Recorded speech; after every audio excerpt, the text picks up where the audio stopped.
this moment.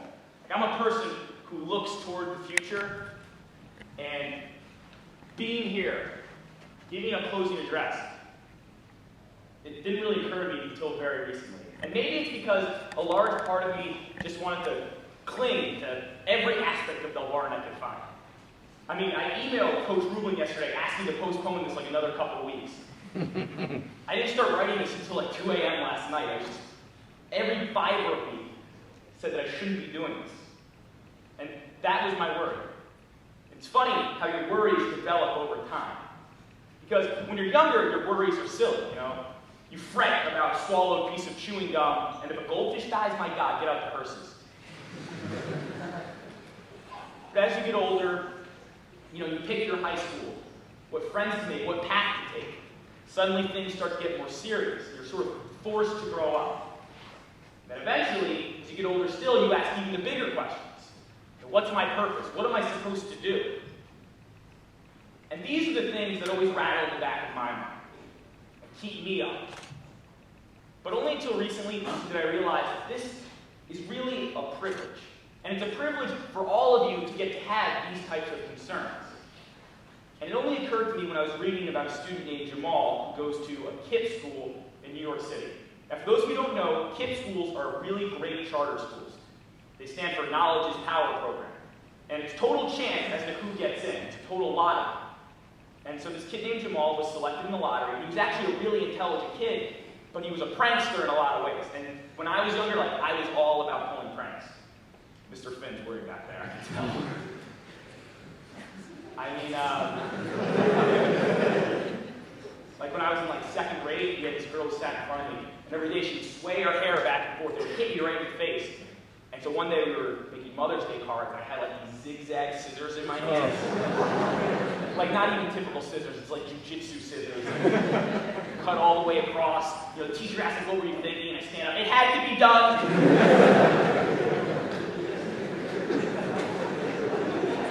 You know, stupid stuff. And Jamal was the same way. I think he actually got caught. This is like a classic Home Alone type prank. Like putting a bucket of water over the door, and so when the teacher opened it, like it spilled on her. And the only difference between Jamal and basically all of us is that when I did stupid stuff, I wasn't allowed to fail. And it wasn't that I was smart or that, you know, I had a better personality or anything like that. It was that when I needed people to step in for me, to go to bat for me, they did.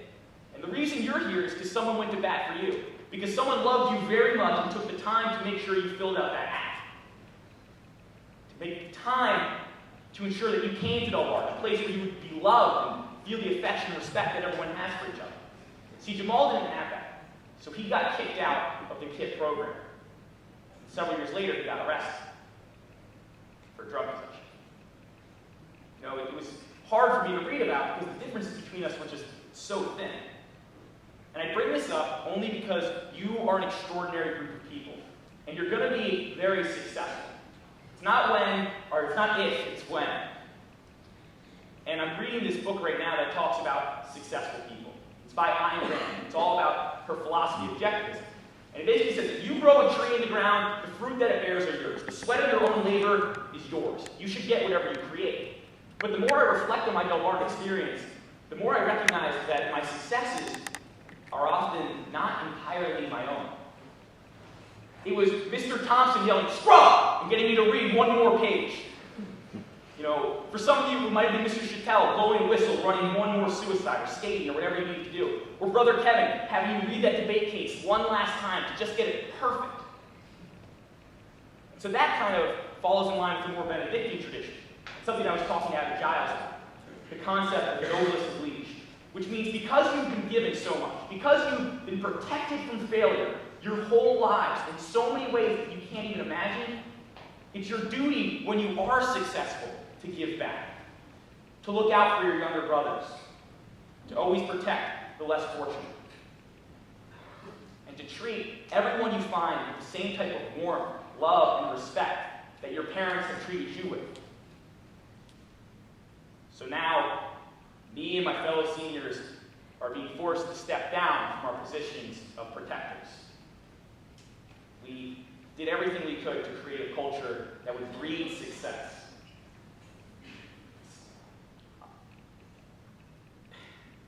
It's really sad. You know, my older brother told me that when I first got it, when I first was holding that letter, that I would never want to leave. So it makes sense that the only thing that's making me leave is time. Still, it's been a pleasure serving all of you. And I know that some of you didn't like me or don't think I tried my best. I did, but I still apologize. I'm going to leave really happy because I see a lot in next year's senior class. And I know that JP is going to do incredible things and hopefully leave this school an even better place. So I'd just like to give some last messages that aren't so philosophical.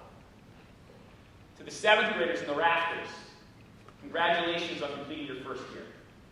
I hope you've had an amazing time. Appreciate middle school and look up to your older brothers. They'll show you how to behave and what to do. But know that even though you have 5 years left, which just seems like an incredible amount of time, it goes really fast. And to the 8th graders, good luck with high school next year. Show all of your new brothers the same love, affection, and respect I've been talking about. In that class, you are going to meet some of your best friends for the rest of your life. To the freshmen, I hope you've enjoyed your first year. And to the life of freshmen, I hope you continue to embrace them, to guide them, and build stronger friendships. And you guys are unlucky, because you've only had 4 years. And that's going to go really fast. To the sophomores, continue to look up to the juniors for guidance. They're an incredibly talented class. And know that soon you'll be replacing them, because it goes fast. And to the juniors next year, the year is yours. You're going to create the culture. And you can mold it and shape it however you want. Just make sure it's a positive thing. And I'm sure it will be. And JP, realize that winning the election was the easiest thing you have to do. Maintaining constant enthusiasm, inspiring all of these people will be your most difficult challenge. You're all incredibly and amazingly gifted kids. That's how you're here. That's why you were selected. So don't ever forget that. Live up to all of your potential. Share your gifts. And be proud of who you are. Because you all have so much to be proud of.